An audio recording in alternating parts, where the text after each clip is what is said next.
मुंधन मंझां तिन पसी लक लुडन जे जापर खाहोड़िन सापर सिखी ससुई।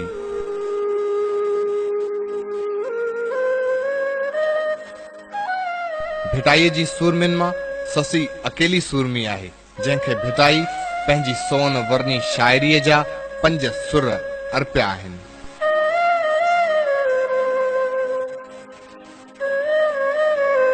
समूरन सुरनि में ससी ॾुख, इंतज़ार, जुस्तजू ऐं पाण अर्पे मंज़िल माणण जी अलामती रही आहे।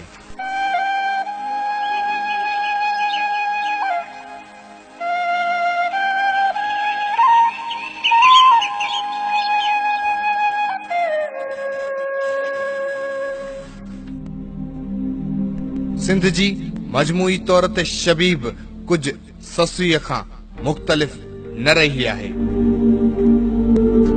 सिंध पंहिंजे प्यारनि जा विछोड़ा भोगिया आहिनि, उन में उन जूं तारूं बि खुश्क थियो आहे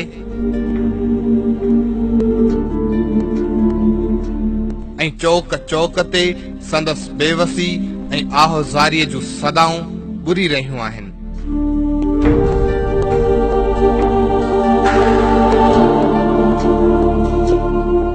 ही कहिड़ी सिंध आहे जंहिंमें कंहिंजो वर, कंहिंजो पीउ, कंहिंजो भाउ त कंहिंजो पुटु ईअं खंभियो वञे थो जीअं बाज़ झिरकी झटे वठंदो आहे।